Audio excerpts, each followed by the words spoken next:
त्या काळजाला सर्वात जास्त दुःख होत असत तर ती आई. त्या मुलाने मोठ्यापणी त्या आईला त्रास दिला तरी चालेल, पण तिचा जीव तुटतो त्या मुलासाठी. ती आयुष्यभर एकच स्वप्न पाहत असते की माझा मुलगा सुखी राहावा. आयुष्यभर तिच्या मनामध्ये तिच्या डोळ्यामध्ये एकच स्वप्न असतं आपल्या मुलासाठी.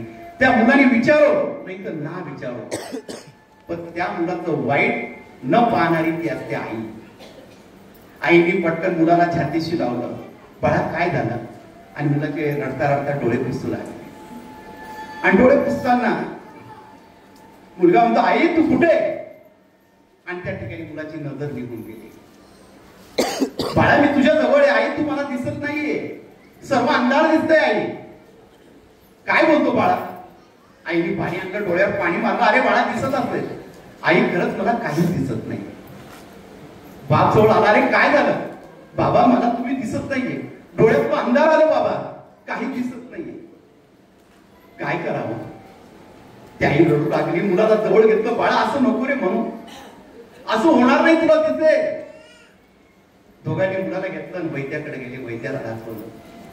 वैद्याने डोळे बघितले आणि सांगितलं की तुमच्या मुलाला यापुढे काही दिसणार नाही, हा अंधार झालेला आहे. काय बोलता? असं बोलू नका माझ्या मुलाबद्दल.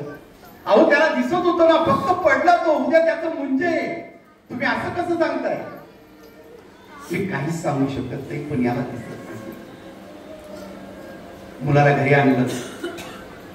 त्या आंधळ्या मुलाचं तसंच मुंज करण्यात आलं. सर्व दुःखाचं घरातलं वातावरण होतं. सर्व दुःखी होते. मुलाचे डोळे गेलेले होते आणि त्या डोळे गेलेल्या याच्यात त्याची मुंज करण्यात आली. दिवसामागून दिवस चालले होते. एक स्वामी समर्थांजवळ शिवबाई म्हणून एक स्वामींची सेवा करायची, एक शिवबाई. तिचं नाव जास्त आपल्या ग्रंथामध्ये नाहीये, पण काही काही ठिकाणी तिचा उल्लेख केलेला आहे ग्रंथामध्ये. तर ती स्वामींजवळ सतत असायची. ही शिवबाई एक दिवस त्या ब्राह्मण बाईला भेटली आणि दोघी जणी बोलू लागल्या. तेव्हा मुलगा काठी टेकत आला. तेव्हा तिने विचारलं, अगं मुलाला दिसत नाही का? तेव्हा ती ब्राह्मण बाई त्या शिवबाईला सांगू लागली, भाऊ आधी दिसायचं, मुंजेच्या आगल्या दिवशी तो पडला आणि त्याची दृष्टी गेली. अहो मग तुम्ही यांना अक्कलकोटला घेऊन या ना, स्वामींजवळ घेऊन या, स्वामी नक्की आशीर्वाद देतील. ब्राह्मण आईला कळालं, कोण स्वामी कोण? अहो अक्कलकोटला दत्त अवतारी स्वामी आहेत, मी त्यांची सेवा करते.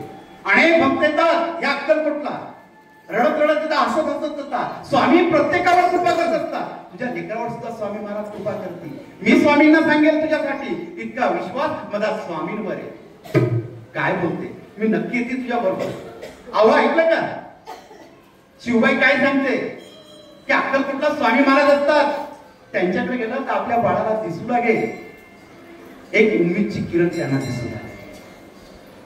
मुलाला घेऊन जाईल, पण घेऊन जाताना तो विश्वास हा दृढ असला पाहिजे. माणसाचा जर विश्वास तेव्हा भोवती असला तर त्या भगवंताला त्याचं न होणारं कार्य ते सुद्धा पूर्ण करावं लागतं. कारण की महाभारताचा एक प्रसंग आहे. महाभारतामध्ये युद्धाची तयारी झालेली होती. युद्धाची तयारी चालू असताना तिथे एक झाड होतं आणि त्या झाडावर चिमणीचे छोटे छोटे पिल्लं होते. त्या घरट्यामध्ये त्या हत्तीने सोंडीमध्ये ते झाड घेतलं आणि खाली पाडलं आणि तो घरट खाली पडलं, ते पिल्लं खाली पडले. चिमणी उडत उडत जवळ आली, आपले पिल्लं पडलेले बघितले आणि तिचा क्रोध अनावर झाला आणि त्या हत्तीकडे बघू लागले. आणि एवढा मोठा हत्ती, त्याच्याशी दुश्मनी करायची कशी? त्या पिल्लांना चोचीमध्ये घेतलं आणि परत बाजूला आणलं आणि रागाच्या भरात तिथं कृष्ण भगवान युद्धाची पाहणी करत होते. युद्ध कसं होणार ते तिला दिसले. ती कृष्णापुढे गेली आणि चोचीने त्यांच्या पायाला मारून आली. तेव्हा कृष्णाचं लक्ष त्या चिमणीवर गेलं. ते खाली पाहू लागले. त्यांनी चिमणीला हातामध्ये घेतलं कृष्णाने आणि अर्जुन जवळच होता आणि अर्जुन हे सर्व दृश्य बघत होता. ती चिमणी कृष्णाशी बोलू लागली, हे भगवंता तुम्ही या हत्तीला मारून टाका. या हत्तीने माझ्या बाळाला मारलेलं आहे. माझ्या बाळांना त्यांनी झाड तोडलं, ते घरट खाली पडलं. त्यावेळेस कृष्ण भगवान बोलले, हे चिमणी मी त्या हत्तीला मारू शकत नाही. त्याच्या कर्माच्या फेऱ्यामध्ये मी त्याला मारू शकत नाही, त्याच्या कर्मामध्ये आता मरण नाही. चिमणी दया करू लागली, दयावया करू लागली कृष्णाकडे. कृष्ण भगवान बोलू लागले, मी काहीच करू शकत नाही. त्या चिमणी बोलू लागली, भगवंता तू काहीच करू नको, फक्त मी तुझ्यावर विश्वास ठेवेल. फक्त जेव्हा मी विश्वास ठेवतो त्यावेळेस तुझं लक्ष माझ्यावर असू दे. कृष्ण भगवान काही नाही हसले, निघून गेले. युद्ध सुरू झालं आणि युद्ध सुरू होत असताना कृष्णाने अर्जुनाच्या हातातला धनुष्यबाण मागितला आणि कृष्ण भगवानने धनुष्यबाण हातामध्ये घेणार नाही, मी कुठला हत्यार घेणार नाही आणि युद्धामध्ये युद्ध करणार नाही, फक्त बसणार. पण त्यावेळेस ते कृष्णाकडून अर्जुनाकडून मागू लागले. तर अर्जुन बोलू लागले, भगवंता तुम्ही धनुष्यबाण हातामध्ये घेणार नव्हते, मग का? पण भगवंतच म्हणून अर्जुन काहीच बोलून आला. त्याने धनुष्यबाण कृष्णाच्या हातामध्ये, कृष्णाने तो तीर घेतला आणि हत्तीच्या दिशेने मारला आणि तो हत्तीच्या कानाला बांधला आणि हत्तीच्या कानामध्ये जी घंटी होती ती खाली पडली. अर्जुन हसू लागला, हे भगवंता तुम्ही साक्षात भगवंत, तुम्ही एक बाण मारू शकले नाही, तुम्ही मला सांगायचं होतं, मी त्या हत्तीला मारला असतं. कृष्ण काहीच बोलले नाही. युद्ध सुरू झालं. 18 दिवस युद्ध चालू होतं आणि युद्ध चालू असताना चिमणी त्या युद्धाभोवती फिरत होती, कृष्णाभोवती फिरत होती, बघत होती. 18 दिवसानंतर युद्ध झालं. युद्ध झाल्यानंतर युद्धस्थळाची पाहणी करायची म्हणून कृष्णाने अर्जुनाला सांगितलं की अर्जुना, कृष्ण या रथावरून खाली उतर आणि दोघं जण जिथं हत्तीची घंटी पडलेली होती त्या ठिकाणी गेले. कृष्णाने खाली वाकले, ती घंटी उचलली, त्या घंटी खाली त्या चिमणीचे 2 पिल्ल होते त्या भरकन गेले. चिमणी आली आणि कृष्णाकडे बघू लागली, डोळ्यामध्ये अश्रू होते. भगवंता तुझी कृपा होती. त्यावेळेस कृष्ण सांगू लागले, तुझा विश्वास माझ्या दूर होता, तुझ्या बाळांसाठी होता, हा विश्वासाचा. आपलाही भगवंतापुढे विश्वास असला तर तो भगवंताला त्या ठिकाणी यावं लागतं. त्या बाळांचं मरण होतं पण तिचा विश्वास हा कृष्णाभोवती होता म्हणून कृष्णाने 18 दिवस त्या घंटीखाली त्या पिल्लांना वाचवलेलं होतं, कारण की तिथं होता विश्वास. आपण भगवंताप्रती जो विश्वास ठेवू त्या विश्वासासाठी त्या भगवंताला ह्या भक्तासाठी यावंच लागतं. ही शिवबाई या ब्राह्मणबाईला अक्कलकोटला घेऊन आली. अनेक भक्त स्वामींभोवती बसलेले होते. प्रत्येक जण काही ना काही दुःख आपलं स्वामींना सांगत होते. शिवबाई महाराजांकडे बघत होते. आता स्वामी मोकळे होतील आणि स्वामींना आपण सांगू या ब्राह्मणबाईचा मुलगा आहे आणि याला तुम्ही ठीक करा. पण गर्दी असंख्य वाढत चाललेली होती. महाराजांचं शिवबाईकडे लक्ष गेलं. स्वामी बोलले, शिवबाई काय विचार करते? आमच्याकडे बघते, नजर चुकवते. शिवबाईने हात जोडले, स्वामी पुढे आले.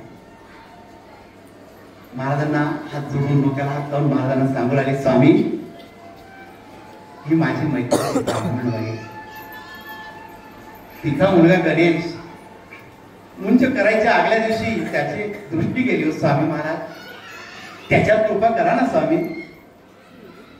काळजी करू नकोस, 5 दैत्य येणार आहे आमची परीक्षा घेण्यासाठी, त्यावेळेस आम्ही त्याच्यावर कृपा करू. महाराज एवढं बोलले आणि शिवबाई खाली बसले आणि 5 दैत्य म्हणजे कर्नाटकहून 5 ब्राह्मण येणार होते स्वामी महाराजांची परीक्षा बघण्यासाठी. ते 5 ब्राह्मण थोड्याच वेळात महाराज बोलले आणि महाराजच्या समोर येणार. स्वामी बसलेले होते. असंख्य स्वामी भक्त स्वामीच्या नामस्मरणात होते. प्रत्येक जण स्वामींकडे हात जोडून स्वामींकडे बघत होता आणि हे 5 ब्राह्मण स्वामींसमोर आले. दादा त्यांनी स्वामींना नमस्कार सुद्धा नाही केला.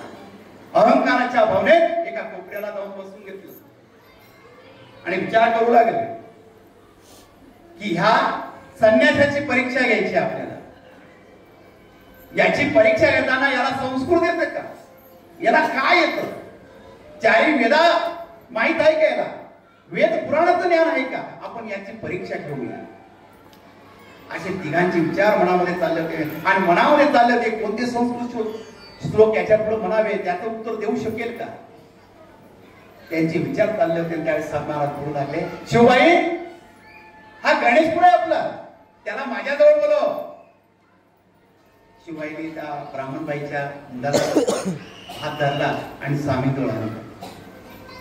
अरे गणेशा, या ब्राह्मणांचे जे श्लोक आहे, त्यांच्या मनामध्ये जे श्लोक चाललेले त्याचं उत्तर तू देणार आहे. तो गणेश आंधळा स्वामी पुढे हात जोडून म्हणाला, स्वामी मला काहीच दिसत नाही हो, माझं शिक्षण सुद्धा नाही स्वामी महाराज, मी काय त्यांची परीक्षा घेणार, मला काय श्लोक येणार. अरे गणेश, आम्ही तुझ्या सोबत आहोत. स्वामीने आपल्या गळ्यातली माळ काढली गणेशाच्या गळ्यात आणि महाराजांनी जवळ पडलेले 2 झेंडूचे फुलं घेतले आणि गणेशाला जवळ बोलवलं आणि गणेशाच्या डोळ्यावरती फुलं ठेवले आणि गणेशाच्या मस्तकावर हात ठेवला. गणेशाच्या अंगाला कापड फुटू लागले, अंगाला चारे येऊ लागले. महाराजांनी त्याच्या डोळ्यावरचे झेंडूचे फुलं काढले आणि त्यांच्या गणेशा डोळे उघडले. गणेशाने हळूहळू डोळे उघडायला सुरुवात केली. त्याला स्पष्ट दिसू लागलं. स्पष्ट दिसू लागल्यावर त्याला त्याची आई दिसली आणि आई मला दिसलं, आई तू दिसते, बाबा तुम्ही कुठे आहात. सर्व स्वामी भक्त बोलू लागले, सर्व स्वामी भक्त स्वामींचं नामस्मरण घेऊ लागले.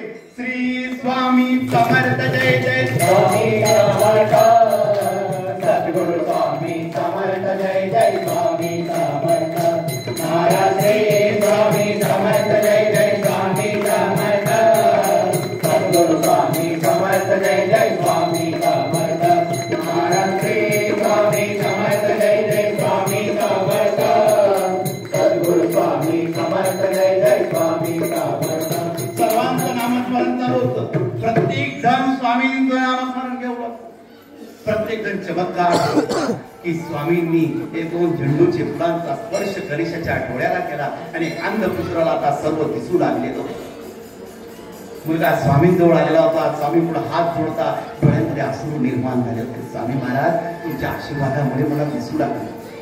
अरे होतोस काय, जा त्या दैत्यांकडे, त्यांच्या प्रश्नाचे उत्तर दे. हा गणेश स्वामींच्या विश्वासावर निघाला. ते ब्राह्मण विचार करत होते पाची की स्वामींची कशी परीक्षा घ्यायची, त्यांना आठवायचं कसं. अनेक संस्कृतीमध्ये त्यांच्यामध्ये संवाद झालेला होता आणि हा गणेश समोर बोलू लागला, अहो तुम्ही काय सांगता, आणि संस्कृतमध्ये प्रत्येक प्रश्नाचं उत्तर देऊ लागला. तुमच्या मनामध्ये काय शंका आहे, त्याचं शंकाचं निरसन हा गणेश करू लागलेला होता. ते 4 ब्राह्मण त्या गणेशाकडे पाहत राहिले आणि हात जोडू लागले. आमच्या मनातलं कसं सांगतो ही स्वामींची कृपा आहे. त्या ठिकाणी त्यांचा अहंकार,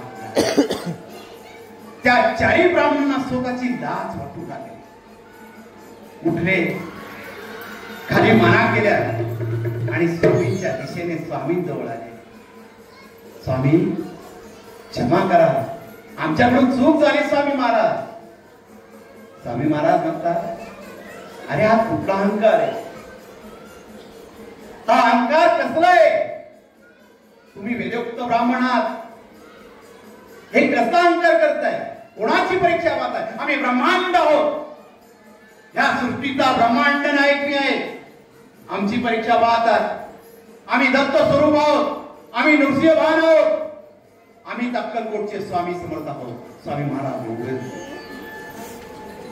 स्वामींची ती नजर जितकी नजर होती, ती नजर पाहून हे 4 ब्राह्मण थरथर कापू लागले होते आणि 4 जण स्वामी पुढे क्षमा मागत.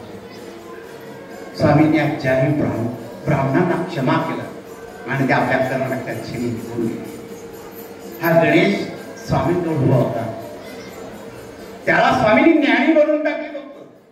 त्याला दृष्टी स्वामींनी दिलेली होती आणि त्या गणेशाचे आई वडील समोर आले. आई स्वामींना पाहून भारावून गेलेली होती.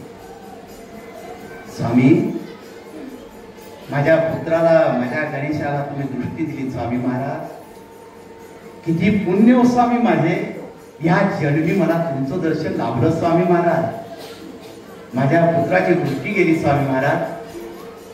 ती कृपा आमच्यावर झाली आणि आमच्या पुत्राच्या दृष्टीच्या कारणाने आम्ही तुमच्या जवळ येऊन पोहोचलो स्वामी महाराज. आमच्यावर अशीच कृपा असू द्या.